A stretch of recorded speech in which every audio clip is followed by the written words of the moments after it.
ಆತ್ಮೀಯ ವಿದ್ಯಾರ್ಥಿಗಳೇ, ನಾವು ಕಳೆದ ಅವಧಿಯಲ್ಲಿ ಶೈಕ್ಷಣಿಕ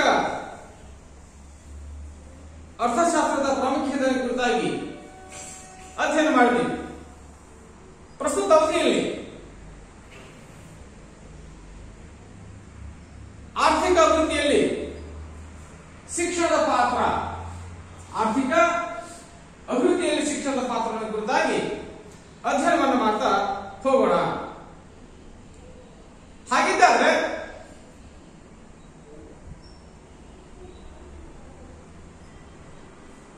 ಸಾವಿರದ 1986ರ ರಾಷ್ಟ್ರೀಯ ಶಿಕ್ಷಣ ನೀತಿ ಏನಿದೆ, ಆ ಶಿಕ್ಷಣ ನೀತಿಯನ್ನು ಸ್ಪಷ್ಟವಾಗಿ ಹೇಳಲ್ಪಡ್ತಾ ಹೋಗ್ತೇವೆ. ಶಿಕ್ಷಣ ಕ್ಷೇತ್ರ ಭವಿಷ್ಯದ ಬಂಡವಾಳವನ್ನು ನೋಡ್ತಕ್ಕಂಥ ಕ್ಷೇತ್ರ. ದೇಶದ ಎಲ್ಲ ಕ್ಷೇತ್ರಗಳ ಪ್ರಗತಿ ಮತ್ತು ಅಭಿವೃದ್ಧಿ ಏನಿದೆ ಅದು ಆ ದೇಶದ ಶೈಕ್ಷಣಿಕ ವ್ಯವಸ್ಥೆಯ ಮೇಲೆ, ಶಿಕ್ಷಣದ ಗುಣಮಟ್ಟದ ಮೇಲೆ ಕೇಂದ್ರೀಕರಣವಾದನ್ನು ನಾವು ಕಂಡುಕೊಳ್ಳಕ್ಕೆ ಸಾಧ್ಯ ಆಗುತ್ತದೆ. ಆ ನಿಟ್ಟಿನಲ್ಲಿ ನಾವು ಒಂದು ದೇಶವನ್ನ ಪ್ರಗತಿಯ ಪಥದತ್ತ ಕೊಂಡೋಗಬೇಕಾದ್ರೆ ದೇಶದ ಮಕ್ಕಳನ್ನ ಪ್ರಜ್ಞಾವಂತ ಪೌರರನ್ನಾಗಿ, ಉತ್ತಮ ನಾಗರಿಕರನ್ನಾಗಿ, ಆ ನಾಗರಿಕರನ್ನ ಮಾನವ ಸಂಪನ್ಮೂಲವನ್ನಾಗಿ ಪರಿಗಣಿಸ್ತಕ್ಕಂತಹ ಅಥವಾ ಉತ್ಪಾದಿಸ್ತಕ್ಕಂತಹ ಕೆಲಸವನ್ನು ನಾವು ಮಾಡ್ತಾ ಹೋದ್ರೆ ಮಾತ್ರ ಒಂದು ದೇಶವನ್ನ ಪ್ರಗತಿಯ ಕಡೆಗೆ ಕೊಂಡೊಯ್ಯಲಿಕ್ಕೆ ಸಾಧ್ಯ ಅಂತ ನಾವು ನೋಡ್ತಾ ಹೋಗ್ತೀವಿ. ಹಾಗಾಗಿ ದೇಶದ ಎಲ್ಲ ಕ್ಷೇತ್ರಗಳ ಪ್ರಗತಿ ಏನಿದೆ ಅದು ಆ ದೇಶದ ಶಿಕ್ಷಣ ವ್ಯವಸ್ಥೆಯನ್ನ ಮತ್ತು ಆ ದೇಶದ ಶಿಕ್ಷಣದ ಗುಣಮಟ್ಟವನ್ನು ಆಧರಿಸಿ ನಡೀತಕ್ಕಂಥದ್ದನ್ನ ಕಂಡುಕೊಳ್ಳಕ್ಕೆ ಪ್ರಯತ್ನ ಮಾಡಬಹುದು. ಹಾಗಾಗಿ ಚೀನಾದಲ್ಲಿ ಒಂದು ಗಾದೆ ಬರುತ್ತೆ. ಆ ಗಾದೆ ಹೇಳ್ತಾ ಹೋಗುತ್ತೆ, ನೀನು ಒಂದು ವರ್ಷಕ್ಕೆ ಫಲ ಬೇಕು ಅಂತಂದ್ರೆ ಅಥವಾ ಪ್ರತಿಫಲ ಬೇಕಂತಂದ್ರೆ ನೀನು ಒಂದು ಬೆಳೆಯನ್ನೇ ಬೆಳಿಬೇಕು. ನಿನಗೆ 10 ವರ್ಷದ ಪ್ರತಿಫಲ ಬೇಕಂದ್ರೆ ಒಂದು ಮರವನ್ನೇ ನೆಡಬೇಕು. ನಿನಗೆ 1 ಶತಮಾನಗಳ ಕಾಲ ಅಂದ್ರೆ 100 ವರ್ಷಗಳ ಕಾಲ ನೀನು ಪ್ರತಿಫಲವನ್ನ ಬಯಸೋದಾಗಿದ್ರೆ ನೀನು ಶಿಕ್ಷಣವನ್ನು ಕೊಡ್ಬೇಕಂತ ಹೇಳ್ತಾ ಹೋಗುತ್ತೆ. ಅಂದ್ರೆ ನಾನು ಕೊಡ್ತಕ್ಕಂತಹ ಶಿಕ್ಷಣ, ನಾವು ಪಡ್ಕೊಳ್ತಕ್ಕಂತಹ ಶಿಕ್ಷಣ ಏನಿದೆ, ಆ ಶಿಕ್ಷಣದ ಗುಣಮಟ್ಟ ಏನಿದೆ, ಆ ದೇಶದ ಜನಸಂಖ್ಯೆಯನ್ನ, ಆ ದೇಶದ ನಾಗರಿಕರನ್ನ ಮಾನವ ಸಂಪನ್ಮೂಲವನ್ನಾಗಿ ಪರಿವರ್ತನೆ ಮಾಡ್ತಕ್ಕಂಥ ಕೆಲಸವನ್ನು ಮಾಡ್ತಾ ಹೋಗುತ್ತೆ. ಆ ಮೂಲಕ ತನ್ನ ದೇಶಕ್ಕೆ ಕೇವಲ ಜನಸಂಖ್ಯೆಯನ್ನು ಮಾತ್ರ ನೀಡಲಾದರೆ ಆ ಜನಸಂಖ್ಯೆಯನ್ನ ಮಾನವ ಸಂಪನ್ಮೂಲವನ್ನಾಗಿ, ಎಷ್ಟು ಜನ ಹೇಳ್ತಾ ಹೋಗ್ತಾರೆ ಜನಸಂಖ್ಯೆ ಒಂದು ಶಾಪ ಅಂತೆ. ಆದ್ರೆ ಜನಸಂಖ್ಯೆಯನ್ನ ಮಾನವ ಸಂಪನ್ಮೂಲವನ್ನು ಪರಿಗಣಿಸಲಿಕ್ಕೆ ಸಾಧ್ಯ ಆದ್ರೆ, ಪರಿವರ್ತಿಸಲಿಕ್ಕೆ ಸಾಧ್ಯ ಆದ್ರೆ ಆ ದೇಶವನ್ನ ನಾವು ಉತ್ತಮ ರೀತಿಯಲ್ಲಿ ಪ್ರಗತಿ ಕಡೆಗೆ ಕೊಂಡೊಯ್ಯಲಿಕ್ಕೆ ಪ್ರಯತ್ನ ಮಾಡಬಹುದು. ಹಾಗಾಗಿ ಆರ್ಥಿಕ ಅಭಿವೃದ್ಧಿಯಲ್ಲಿ ಬಂಡವಾಳ ಹೂಡಿಕೆ ಅತ್ಯಂತ ಮಹತ್ವವಾದಂತಹ ವಿಷಯ. ಶಿಕ್ಷಣದ ಮೂಲಕವಾಗಿ ಮಾನವ ಸಂಪನ್ಮೂಲಗಳ ಅಭಿವೃದ್ಧಿ ಮಾಡುವ ಮೂಲಕ ಆ ಜನಸಂಖ್ಯೆಗೆ ಉತ್ತಮವಾದಂತಹ ತರಬೇತಿಯನ್ನ, ಜ್ಞಾನದ ವೃದ್ಧಿ ಮಾಡ್ತಕ್ಕಂಥ ಕೆಲಸವನ್ನ, ಉತ್ತಮವಾದಂತಹ ಆರೋಗ್ಯ ಸೇವೆಯನ್ನು ಕೊಡುವ ಮೂಲಕವಾಗಿ ಉತ್ತಮವಾದಂತಹ ತಂತ್ರಜ್ಞಾನದ ಬೆಳವಣಿಗೆ ಮಾಡುವ ಮೂಲಕ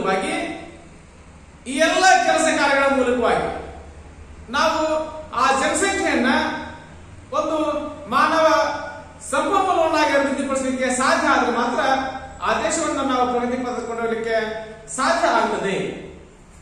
ಹಾಗಾಗಿ ಆರ್ಥಿಕ ಬೆಳವಣಿಗೆಯಲ್ಲಿ ಶಿಕ್ಷಣದ ಪಾತ್ರ ಅತ್ಯಂತ ಪ್ರಮುಖವಾದ ಪಾತ್ರ ವಹಿಸಲಿಕ್ಕೆ ಸಾಧ್ಯ ಆಗ್ತದೆ. ವಿವಿಧ ಕಾರ್ಯಗಳಿಗೆ ಅವಶ್ಯಕವಾಗಿರ್ತಕ್ಕಂತಹ ಅವಶ್ಯಕ ಸಂಖ್ಯೆಯ ಮಾನವರನ್ನ ಉತ್ತಮವಾದಂತಹ ಗುಣಮಟ್ಟದ ಶಿಕ್ಷಣ ನೀಡುವ ಮೂಲಕವಾಗಿ ಅವರನ್ನ ಸಂಪನ್ಮೂಲವನ್ನಾಗಿ ನಾವು ಪರಿಸಲಿಕ್ಕೆ ಸಾಧ್ಯ ಆಗಬೇಕು. ಹಾಗಾಗಿ ಒಂದು ದೇಶದ ಆರ್ಥಿಕ ಬೆಳವಣಿಗೆಗೆ ಮಾನವನ ಸಂಪನ್ಮೂಲ ಅತ್ಯಂತ ಅವಶ್ಯಕ ಅನ್ನೋದನ್ನು ಕಂಡುಕೊಳ್ಳಿಕ್ಕೆ ಪ್ರಯತ್ನ ಮಾಡಬಹುದು. ಒಂದು ರಾಷ್ಟ್ರ ಆಗಿರ್ತಕ್ಕಂಥದ್ದು ತನ್ನೆಲ್ಲ ಕಾರ್ಯಕ್ರಮಗಳನ್ನ ಅಭಿವೃದ್ಧಿ ಕಡೆಗೆ ಕೊಂಡೊಯ್ಯಬೇಕಾದ್ರೆ ಆ ದೇಶದ ಆರ್ಥಿಕ ಸ್ಥಿತಿ ಅತ್ಯಂತ ಅವಶ್ಯಕ. ಯಾವ ದೇಶ ಆರ್ಥಿಕವಾಗಿ ಶ್ರೀಮಂತವಾಗಿರ್ತದೆ ಅಥವಾ ಪ್ರಬಲವಾಗಿರುತ್ತೆ ಆ ದೇಶ ಶಿಕ್ಷಣದ ಮೇಲೆ ಹೆಚ್ಚಿನ ಬಂಡವಾಳವನ್ನು ತೊಡಗಿಸ್ತಕ್ಕಂಥ ಕೆಲಸ ಮಾಡ್ತಾ ಹೋಗುತ್ತೆ. ಯಾವ ದೇಶ ಶಿಕ್ಷಣಕ್ಕೆ ಹೆಚ್ಚಿನ ಬಂಡವಾಳ ತೊಡಗಿಸಲಿಕ್ಕೆ ಸಾಧ್ಯ ಆಗ್ತದೆ ಅಥವಾ ಗಮನ ಕೊಡ್ತಾ ಹೋಗುತ್ತೆ ಅಲ್ಲಿ ಉತ್ತಮವಾದಂತಹ ಗುಣಮಟ್ಟದ ಶಿಕ್ಷಣ ಸಿಗಲಿಕ್ಕೆ ಸಾಧ್ಯ ಆಗ್ತದೆ. ಯಾವ ದೇಶದಲ್ಲಿ ಉನ್ನತ ಮಟ್ಟದ ತಂತ್ರಜ್ಞಾನ ಆಧಾರಿತ ಗುಣಮಟ್ಟದ ಶಿಕ್ಷಣ ಕೌಶಲಾಧಾರಿತ ಶಿಕ್ಷಣ ಸಿಗಲಿಕ್ಕೆ ಸಾಧ್ಯ ಆಗ್ತದೆ ಆ ದೇಶದ ಯುವ ಜನಾಂಗ ಮಾನವ ಸಂಪನ್ಮೂಲ ಆಗಿ ಪರಿವರ್ತನೆ ಆಗಲಿಕ್ಕೆ ಸಾಧ್ಯ ಆಗ್ತದೆ. ಹಾಗಾಗಿ ಉತ್ತಮವಾದಂತಹ ಆರೋಗ್ಯ ಸೇವೆಯನ್ನ, ಉತ್ತಮವಾದಂತಹ ತರಬೇತಿಯನ್ನ, ಉತ್ತಮವಾದಂತಹ ಕೌಶಲ್ಯವನ್ನ, ಅಭಿವೃದ್ಧಿ ಪರವಾದಂತಹ ಜ್ಞಾನವನ್ನ, ಗುಣಮಟ್ಟದ ಶಿಕ್ಷಣ ನೀಡುವ ಮೂಲಕವಾಗಿ ಒಂದು ದೇಶವನ್ನು ನಾವು ಪ್ರಗತಿ ಕಡೆ ಕೊಂಡೊಯ್ಯಲಿಕ್ಕೆ ಪ್ರಯತ್ನ ಮಾಡಬಹುದು. ಹಾಗಾಗಿ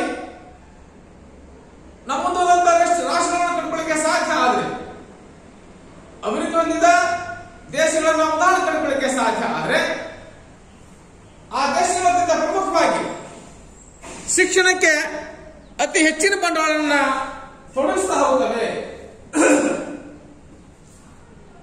ಒಟ್ಟು ಜಿಡಿಪಿಯಲ್ಲಿ ಒಟ್ಟು ದೇಶದ ಸಂಪತ್ತಿನಲ್ಲಿ ಅಥವಾ ಜಿಡಿಪಿ ಏನಿದೆ ಆ ಜಿಡಿಪಿಯಲ್ಲಿ ಶೇಕಡ 50% ಹಣವನ್ನ ಶಿಕ್ಷಣಕ್ಕಾಗಿ ತೊಡಗಿಸುವುದನ್ನು ಕಂಡುಕೊಳ್ಳಿಕ್ಕೆ ಪ್ರಯತ್ನ ಮಾಡಬಹುದು. ಉದಾಹರಣೆಗೆ ಅಮೆರಿಕ ಇರಬಹುದು, ಇಂಗ್ಲೆಂಡ್ ಆಗಿರ್ಬೋದು, Japan, German, Brazil, Russia, France ಈ ರೀತಿಯ ಮುಂದುವರೆದ ರಾಷ್ಟ್ರಗಳನ್ನು ನಾವು ಉದಾಹರಣೆ ಕಂಡುಕೊಳ್ಳಿಕ್ಕೆ ಸಾಧ್ಯ ಆದರೆ ಈ ಎಲ್ಲ ರಾಷ್ಟ್ರಗಳು ಸಹಿತ ಒಟ್ಟು IMF ಏನಿದೆ ಅಥವಾ ಜಿಡಿಪಿ ಏನಿದೆ ಅದರ ಶೇಕಡ 40ರಿಂದ 50% ಹಣವನ್ನ ಶಿಕ್ಷಣಕ್ಕಾಗಿ ವಿನಿಯೋಗ ಮಾಡೋದನ್ನು ಕಂಡುಕೊಳ್ಳಕ್ಕೆ ನಾವು ಪ್ರಯತ್ನ ಮಾಡಬಹುದು. ಆದರೆ ಮುಂದುವರ್ತಕ್ಕಂತಹ ಈ ನಮ್ಮ ದೇಶದಲ್ಲಿ ಶೇಕಡ 5ರಿಂದ 6% ಹಣವನ್ನು ಮಾತ್ರ ಶಿಕ್ಷಣಕ್ಕಾಗಿ ವಿನಿಯೋಗ ಮಾಡ್ತಾ ಇದ್ದೀವಿ. ಅದನ್ನ ನಮ್ದಾಗಿರ್ತಕ್ಕಂತಹ ಹಲವಾರು ಅರ್ಥಶಾಸ್ತ್ರಜ್ಞರು ಹೇಳಿದ್ರೆ ಕಂಡುಕೊಳ್ಳಕ್ಕೆ ಪ್ರಯತ್ನ ಮಾಡಬಹುದು. ಅಮೆರಿಕದ ಅರ್ಥಶಾಸ್ತ್ರಜ್ಞರಾಗಿರ್ತಕ್ಕಂತಹ ಪ್ರೊಫೆಸರ್ ಜಾನ್ ವೈಜ್ ಆಗಿರ್ಬೋದು, ಪ್ರೊಫೆಸರ್ ಥಿಯೋಡಾರ್ ಇರ್ಬೋದು ಮತ್ತು ಶೂಲ್ಸ್ ಆಗಿರ್ಬೋದು, ಇವರೆಲ್ಲರ ಅಧ್ಯಯನಗಳ ಆಧಾರದ ಮೇಲೆ ನಾವು ಹೇಳೋದಾದ್ರೆ ಶಿಕ್ಷಣ ಮತ್ತು ಅರ್ಥಶಾಸ್ತ್ರ ನಡುವೆ ಅತ್ಯಂತ ನಿಕಟವಾದ ಸಂಬಂಧವನ್ನು ಇರೋದನ್ನು ಕಂಡುಕೊಳ್ಳಕ್ಕೆ ಪ್ರಯತ್ನ ಮಾಡ್ತಾ ಹೋಗುತ್ತೆ ಅಂತ ಹೇಳಿ ಅವರು ಹೇಳ್ತಾ ಹೋಗ್ತಾರೆ. ಹಾಗಾಗಿ ಅವರ ಅಧ್ಯಯನದ ಆಧಾರದ ಮೇಲೆ ದೇಶದ ಆರ್ಥಿಕ ವ್ಯವಸ್ಥೆಯಲ್ಲಿ, ಆರ್ಥಿಕ ಪ್ರಗತಿಯಲ್ಲಿ ಶಿಕ್ಷಣ ಪಾತ್ರ ಅತ್ಯಂತ ಪ್ರಮುಖ ಅಂತ ನಾವು ಥಿಯೋಡರ್ ಶೂಲ್ಸ್ ಮತ್ತು ನಮ್ದಾಗಿದ್ದಂತಹ ಪ್ರೊಫೆಸರ್ ಜಾನ್ ವೈಜ್ ಅವರ ಅಧ್ಯಯನಗಳಿಂದ ತಿಳ್ಕೊಳ್ಳಕ್ಕೆ ಪ್ರಯತ್ನ ಮಾಡಬಹುದು. 1966ರಲ್ಲಿ ಭಾರತದ ಶಿಕ್ಷಣ ಆಯೋಗ ಶಿಕ್ಷಣವನ್ನ ಒಂದು ಉತ್ಪಾದನೆಗೆ ಸಂಬಂಧಿಸಿದ ಕ್ಷೇತ್ರ ಅಂತ ಹೇಳ್ತಾ ಹೋಗುತ್ತೆ. ದೇಶದ ಯಾವುದೇ ಕ್ಷೇತ್ರ ಉತ್ತಮವಾದಂತಹ ಪ್ರಗತಿದಾಯಕ ಉತ್ಪಾದನೆಯನ್ನ, ಪ್ರಗತಿದಾಯಕ ಬೆಳವಣಿಗೆ ಕಂಡುಕೊಳ್ಳಕ್ಕೆ ಸಾಧ್ಯ ಆದ್ರೆ ಅದು ಶಿಕ್ಷಣ ಕ್ಷೇತ್ರವನ್ನ ಬಲಪಡಿಸುವ ಮೂಲಕ ಮಾತ್ರ ಸಾಧ್ಯ ಅಂತಕ್ಕಂತಹ ವರದಿಯನ್ನ 1966ರ ಕೊಠಾರ ಆಯೋಗ ನಮಗೆ ಶಿಫಾರಸನ್ನು ಮಾಡ್ತಾ ಹೋಗಿದೆ. ಅದನ್ನು ನಾವು ಭಾರತೀಯ ಶಿಕ್ಷಣ ಆಯೋಗ ಅಥವಾ DS ಕೊಠಾರ ಆಯೋಗವನ್ನು ಕರೆಯಲಿಕ್ಕೆ ಪ್ರಯತ್ನ ಮಾಡ್ತಾ ಹೋಗ್ತೀವಿ. ಹಾಗಾಗಿ 1986ರ ರಾಷ್ಟ್ರೀಯ ಶಿಕ್ಷಣ ನೀತಿಯೊಳಗನೆ ಶಿಕ್ಷಣ ಕ್ಷೇತ್ರ ಒಂದು ಬಂಡವಾಳ ಹುಟ್ಟತಕ್ಕಂಥ ಕ್ಷೇತ್ರ. ನಾವು ಈಗ ಹುಟ್ಟತಕ್ಕಂಥ ಬಂಡವಾಳ ಮುಂದಿನ ಶತಮಾನಗಳ ಕಾಲವಾಗಿ ನಮಗೆ ಉನ್ನತ ಮಟ್ಟದ ಗುಣಮಟ್ಟವನ್ನ, ಆಶಾದಾಯಕ ಪ್ರಗತಿಯನ್ನ, ಬೆಳವಣಿಗೆ ಕಂಡುಕೊಳ್ಳಿಕ್ಕೆ ಸಾಧ್ಯ ಅಂತಕ್ಕಂಥದ್ದನ್ನ 1986ರ NPE ಏನಿದೆ ಅಂದ್ರೆ ರಾಷ್ಟ್ರೀಯ ಶಿಕ್ಷಣ ನೀತಿ ಏನಿದೆ, ನ್ಯಾಷನಲ್ ಪಾಲಿಸಿ ಆಫ್ ಎಜುಕೇಶನ್ ಏನಿದೆ ಅದನ್ನು ಸ್ಪಷ್ಟವಾಗಿ ತಿಳಿಸೋದನ್ನ ನಾವು ಕಂಡುಕೊಳ್ಳಿಕ್ಕೆ ಪ್ರಯತ್ನ ಮಾಡಬಹುದು. ಹಾಗಾಗಿ ಅರ್ಥಶಾಸ್ತ್ರಜ್ಞ ಹರ್ಬರ್ಸನ್ ಹೇಳ್ತಾ ಹೋಗ್ತಾರೆ ಮತ್ತು ಮೈಯರ್ ಅವರ ಪ್ರಕಾರ ಕಂಡುಕೊಳ್ಳಿಕ್ಕೆ ಸಾಧ್ಯ ಆದ್ರೆ ಆರ್ಥಿಕ ಅಭಿವೃದ್ಧಿಯಲ್ಲಿ ಶಿಕ್ಷಣವು ಬೀಜ ಮತ್ತು ಹೂ ಅಂತ ಹೇಳ್ತಾ ಹೋಗ್ತಾರೆ. ಆರ್ಥಿಕ ಅಭಿವೃದ್ಧಿಯಲ್ಲಿ ಶಿಕ್ಷಣ ಏನಿದೆ ಅದು ಬೀಜ ಮತ್ತು ಹೂವಿನ ರೀತಿಯಲ್ಲಿ ಕಂಡುಕೊಳ್ಳಿಕ್ಕೆ ಸಾಧ್ಯ ಅಂತ ಹೇಳ್ತಾ ಹೋಗ್ತದೆ. ಹಾಗಾಗಿ ಶೈಕ್ಷಣಿಕ ಸಂಶೋಧನೆಗಳಲ್ಲಿ ಹೆಚ್ಚಿನ ಬಂಡವಾಳವನ್ನು ತೊಡಗಿಸುವ ಮೂಲಕ, ಆರ್ಥಿಕ ಚೈತನ್ಯ ನೀಡುವುದರ ಮೂಲಕವಾಗಿ ಒಂದು ದೇಶವನ್ನ ಪ್ರಗತಿಯ ಪಥದತ್ತ ಕೊಂಡೊಯ್ಯಲಿಕ್ಕೆ ಸಾಧ್ಯ ಅಂತ ವಿಶೇಷವಾಗಿ ಹೇಳ್ತಾ ಹೋಗ್ತೀವಿ. ಅದೊಂದನೆ ಅರ್ಥಶಾಸ್ತ್ರ ಏನಿದೆ ಮಾನವ ಸಂಪನ್ಮೂಲವನ್ನ, ಮಾನವ ಸಂಪನ್ಮೂಲವನ್ನಾಗಿ ಪರಿವರ್ತಿಸಲಿಕ್ಕೆ ಹೆಚ್ಚಿನ ಗಮನವನ್ನು ಹರಿಸ್ತಾ ಹೋಗುತ್ತೆ. ಹಾಗಾಗಿ ಒಂದು ದೇಶದ ಪ್ರಗತಿ ಅರ್ಥಶಾಸ್ತ್ರವನ್ನ ಅವಲಂಬಿಸಲಿಕ್ಕೆ ಸಾಧ್ಯ ಆಗ್ತದೆ. ಅರ್ಥಶಾಸ್ತ್ರ ಅಂದ್ರೆ ಆ ದೇಶದ ಆರ್ಥಿಕ ವ್ಯವಸ್ಥೆಯನ್ನು ಕಂಡುಕೊಳ್ಳಿಕ್ಕೆ ನಾವು ಪ್ರಯತ್ನ ಮಾಡಬಹುದು. ಅರ್ಥಶಾಸ್ತ್ರ ಉಳಿದೆಲ್ಲ ಕ್ಷೇತ್ರಕ್ಕೆ ಸಹಿತ ಅತ್ಯಂತ ಪ್ರಮುಖ ತಳಹದಿಯನ್ನು ಕಂಡುಕೊಳ್ಳಿಕ್ಕೆ ನಾವು ಪ್ರಯತ್ನ ಮಾಡ್ತಾ ಹೋಗ್ತೀವಿ. ಹಾಗಾಗಿ ಅರ್ಥಶಾಸ್ತ್ರ ವ್ಯಾಪ್ತಿ ಇವತ್ತು ಶಿಕ್ಷಣ ರಂಗಕ್ಕೆ ಸಹಿತ ವ್ಯಾಪಿಸುವುದನ್ನು ಕಂಡುಕೊಳ್ಳಿಕ್ಕೆ ನಾವು ಪ್ರಯತ್ನ ಮಾಡಬಹುದು. ಶಿಕ್ಷಣದ ಎಲ್ಲ ಚಟುವಟಿಕೆಗಳು ಸಹಿತ ಆರ್ಥಿಕತೆಯನ್ನ ಅವಲಂಬಿಸಲಿಕ್ಕೆ ಸಾಧ್ಯ ಆಗ್ತದೆ. ಒಂದು ದೇಶ ತನ್ನ ಪ್ರಜೆಗಳಿಗೆ ಕೊಡಮಾಡ್ತಕ್ಕಂತಹ ಗುಣಮಟ್ಟದ ಶಿಕ್ಷಣ ಏನಿದೆ ಆ ದೇಶದ ಆರ್ಥಿಕ ಸ್ಥಿತಿ ಮೇಲೆ ಅವಲಂಬಿಸಲಿಕ್ಕೆ ಸಾಧ್ಯ ಆಗ್ತದೆ. ಶಿಕ್ಷಣವು ಒಂದು ಪ್ರೇರಕ ಶಕ್ತಿಯಾಗಿ ನಿರಕ್ಷರತೆಯನ್ನ ಅಂದ್ರೆ ಅನಕ್ಷರತೆಯನ್ನ ಹೋರಾಡಿಸುವ ಮೂಲಕವಾಗಿ ಆರ್ಥಿಕ ಬೆಳವಣಿಗೆಯಲ್ಲಿ ಒಂದು ವಿಶ್ವಸನೀಯ ಪಾತ್ರವನ್ನ, ಒಂದು ಪ್ರಶಂಸಾದಾಯಕ ಪಾತ್ರ ವಹಿಸಲಿಕ್ಕೆ ಸಾಧ್ಯ ಆಗ್ತದೆ. ಹಾಗಾಗಿ ಆರ್ಥಿಕ ಭದ್ರತೆ ಮೇಲೆ ಒಂದು ಸುಭದ್ರ ಸಮಾಜವನ್ನು ನಿರ್ಮಾಣ ಮಾಡಲಿಕ್ಕೆ ಪ್ರಯತ್ನ ಮಾಡಬಹುದು. ಅಂದರೆ ಸಮಾಜದ ಪ್ರಗತಿ ಅದು ರಾಷ್ಟ್ರದ ಪ್ರಗತಿಯಾಗಲಿಕ್ಕೆ ಸಾಧ್ಯ ಆಗ್ತದೆ. ರಾಷ್ಟ್ರದ ಪ್ರಗತಿ ಆ ದೇಶದ ಆರ್ಥಿಕ ಪ್ರಗತಿಯನ್ನ ಅವಲಂಬಿಸಲಿಕ್ಕೆ ಸಾಧ್ಯ ಆಗ್ತದೆ. ಆರ್ಥಿಕ ಪ್ರಗತಿ ಆ ದೇಶದ ಮಾನವ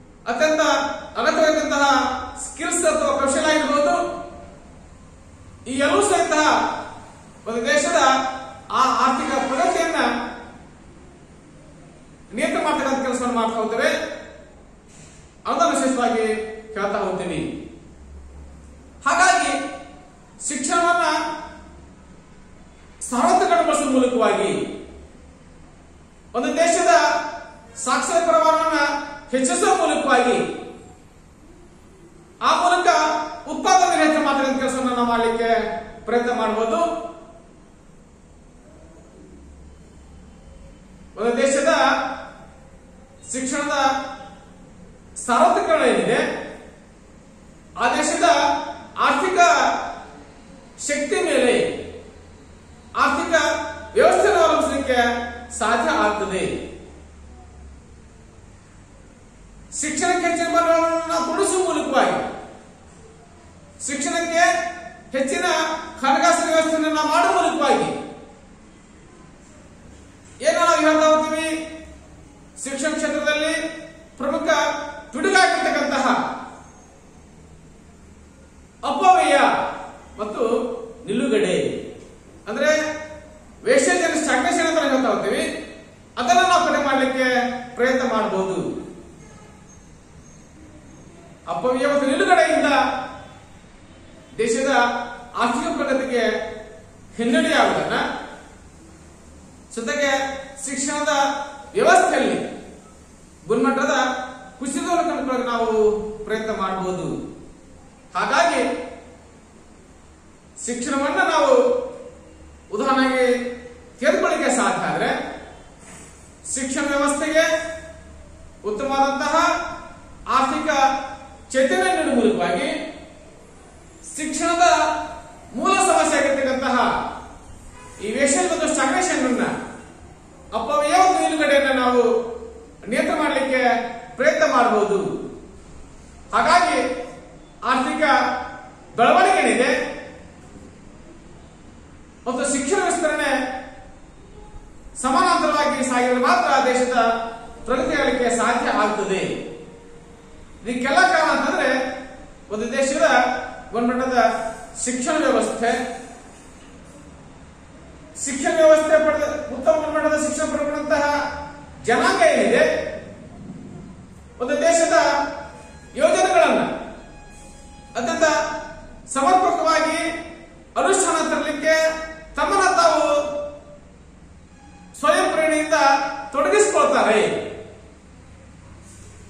ನಾವು ಪಂಚವಾರ್ಷಿಕ ಯೋಜನೆಗಳನ್ನ ಮಾಡ್ತಿದ್ದೀವಿ, 5 years ಒಂದ್ಸಾರಿ 5 ವರ್ಷ ಒಂದ್ಸಾರಿ ನಾವು ಪಂಚವಾರ್ಷಿಕ ಯೋಜನೆಗಳನ್ನ ಮಾಡ್ತಾ ಹೋಗ್ತೀವಿ. ಅದಕ್ಕೆ ಹೇಳ್ತಾ ಹೋಗ್ತಾರೆ, Indians are good planners but not a implementers ಅಂತ ಹೇಳಿ.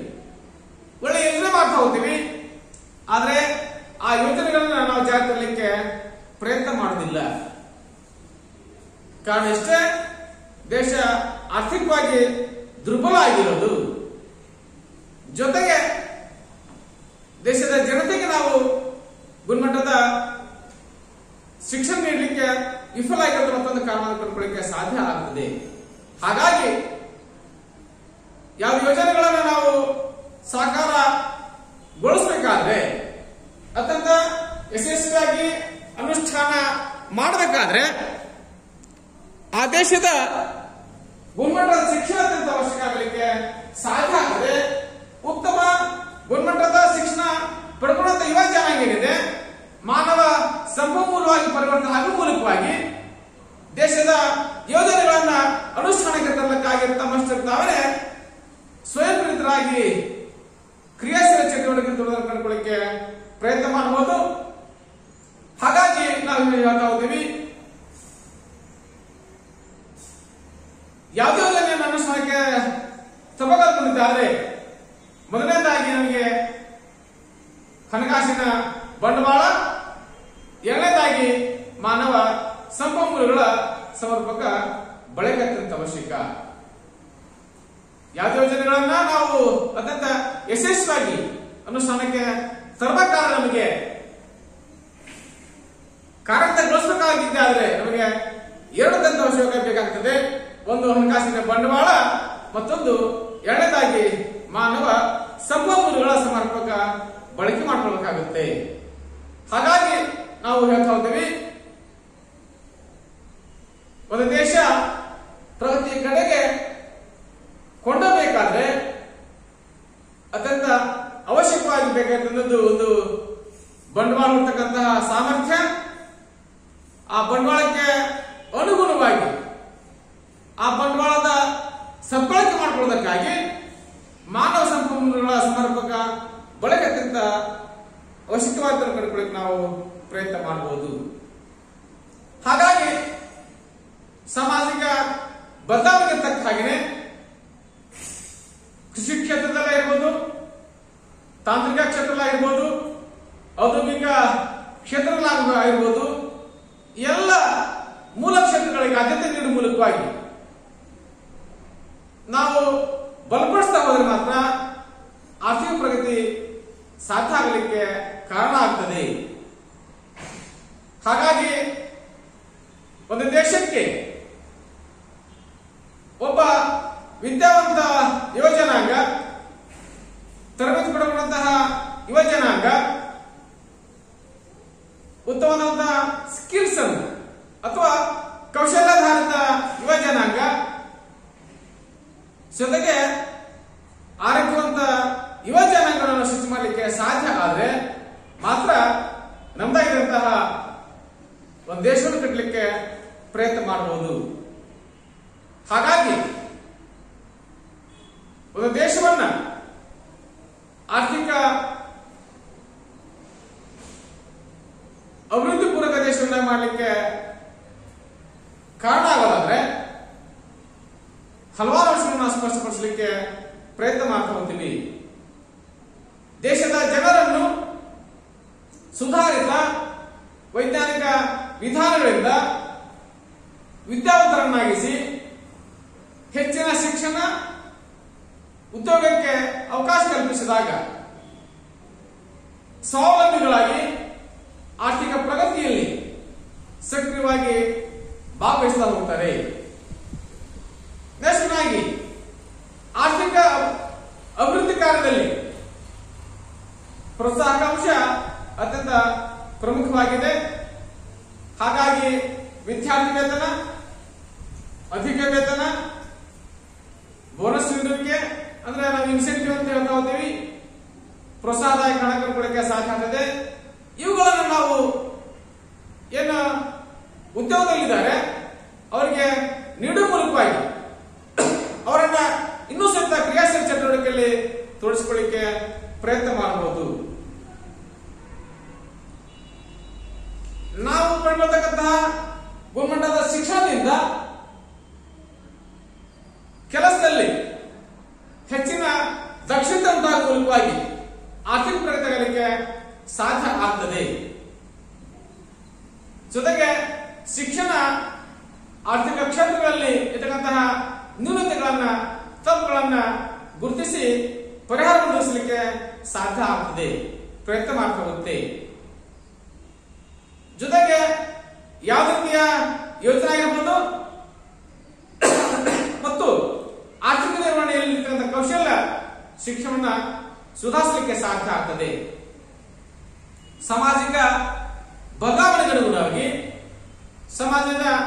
ಬದಲಾವಣೆಗನುಗುಣವಾಗಿ ಶಿಕ್ಷಣದ ಕ್ರಮ ಇರಬಹುದು, ಔದ್ಯೋಗಿಕ ಅವಕಾಶ, ವೈಜ್ಞಾನಿಕ ಮತ್ತು ತಾಂತ್ರಿಕ ತಂತ್ರಜ್ಞಾನದ ಅಳವಡಿಕೆ, ಅತ್ಯಾಧುನಿಕ ಸೌಲಭ್ಯಗಳನ್ನು ಬಳಸುವ ಮೂಲಕವಾಗಿ ಆರ್ಥಿಕ ಪ್ರಗತಿ ಸಾಧಿಸಲಿಕ್ಕೆ ಪ್ರಯತ್ನ ಮಾಡಬಹುದು. ಒಂದು ದೇಶದ ಆರ್ಥಿಕ ಅಗತ್ಯತೆಯನ್ನು ಪೂರೈಸುವುದಕ್ಕಾಗಿ ಶಿಕ್ಷಣ ಔದ್ಯೋಗಿಕವಾಗಿರಬೇಕು. ಕನಿಷ್ಠ ಪಕ್ಷ ತನ್ನ ಮೂಲಭೂತ ಅಗತ್ಯಗಳನ್ನು ಈಡೇರಿಸಿಕೊಳ್ಳತಕ್ಕಂಥ ನಿಟ್ಟಿನಲ್ಲಿ ಒಂದು ಮಗುವಿಗೆ ನಾವು ಉದ್ಯೋಗ ಆಧಾರಿತ ಶಿಕ್ಷಣ ನೀಡಲಿಕ್ಕೆ ಸಾಧ್ಯ ಆಗಿರಬೇಕು. ಹಾಗಾಗಿ ವೈವಿಧ್ಯವಾಗಿರ್ತಕ್ಕಂತಹ ಶಿಕ್ಷಣದ ವಿಭಾಗಗಳನ್ನು ತಿಳಿಯುವ ಮೂಲಕವಾಗಿ ಔದ್ಯೋಗಿಕ ಶಿಕ್ಷಣ ವ್ಯವಸ್ಥೆಯನ್ನ ಗುಣಮಟ್ಟದಲ್ಲಿ ಕೊಡಲಿಕ್ಕೆ ಸಾಧ್ಯ ಆಗಿರಬೇಕು. ಜೊತೆಗೆ ಶಿಕ್ಷಣದಲ್ಲಿ ಬಂಡವಾಳ ಹೂಡಿಕೆ ಹೆಚ್ಚು ಪ್ರಮಾಣದಾಗಲಿಕ್ಕೆ ಸಾಧ್ಯ ಆಗಬೇಕು. ಅಂದ್ರೆ ಅದು ನಮಗೆ ಒಂದು ಶತಮಾನಗಳ ಕಾಲ, 100 ವರ್ಷಗಳ ಕಾಲ ಉತ್ತಮವಾದಂತಹ ಪ್ರತಿಫಲ ಕೊಡಲಿಕ್ಕೆ ಸಾಧ್ಯ ಆಗ್ತದೆ. ಹಾಗಾಗಿ ಒಂದು ದೇಶವನ್ನ ನಾವು ಆರ್ಥಿಕ ಪ್ರಗತಿ ಪದ ಕೊಂಡೊಯ್ಯಲಿಕ್ಕೆ ಸಾಧ್ಯ ಆದರೆ ಅದು ಆ ಕ್ಷೇತ್ರ, ಆ ದೇಶದ ಗುಣಮಟ್ಟದ ಶಿಕ್ಷಣವನ್ನ ಅವಲಂಬಿಸಿ ಸಾಗ್ತಾ ಹೋಗ್ತದೆ. ಆ ದೇಶದ ಜನಸಂಖ್ಯೆಯನ್ನ ಉತ್ತಮವಾದಂತಹ ಮಾನವ ಸಂಪನ್ಮೂಲವಾಗಿ ಪರಿಗಣಿಸತಕ್ಕಂತಹ ಕಾರ್ಯದಲ್ಲಿ ನಾವು ತೊಡಗಿಸಿಕೊಂಡಿದ್ದಾದ್ರೆ ಒಂದು ದೇಶದ ಪ್ರಗತಿಯಲ್ಲಿ ಶಿಕ್ಷಣದ ಪಾತ್ರವನ್ನು ಕಂಡುಕೊಳ್ಳಿಕ್ಕೆ ಪ್ರಯತ್ನ ಮಾಡಬಹುದು ಅನ್ನೋದನ್ನು ವಿಶೇಷವಾಗಿ ಅರ್ಥೈಸ್ತಾ ಹೋಗ್ತೀವಿ. ಹಾಗಾಗಿ ಒಂದು ದೇಶದ ಯುವ ಜನಾಂಗಕ್ಕೆ ಉತ್ತಮವಾದಂತಹ ಗುಣಮಟ್ಟದ ಜ್ಞಾನವನ್ನ, ಗುಣಮಟ್ಟದ ಶಿಕ್ಷಣವನ್ನ, ಉತ್ತಮವಾದಂತಹ ಕೌಶಲ್ಯಾಧಾರಿತ ಉದ್ಯೋಗವನ್ನ, ಜೊತೆಗೆ ಉತ್ತಮ ಆರೋಗ್ಯವನ್ನು ಕೊಡುವ ಮೂಲಕವಾಗಿ, ಆರೋಗ್ಯ ವ್ಯವಸ್ಥೆಯನ್ನ ಕಲ್ಪಿಸುವ ಮೂಲಕವಾಗಿ ಜನಸಂಖ್ಯೆಯನ್ನು ನಾವು ಮಾನವ ಸಂಪನ್ಮೂಲವನ್ನು ಪೂರೈಸಲಿಕ್ಕೆ ಸಾಧ್ಯ ಆದರೆ ಮಾತ್ರ ಉತ್ತಮವಾದಂತಹ ಪ್ರಗತಿಯನ್ನು ಕಂಡುಕೊಳ್ಳಿಕ್ಕೆ ನಾವು ಪ್ರಯತ್ನ ಮಾಡಬಹುದು. ಎಲ್ಲರಿಗೂ ಧನ್ಯವಾದ.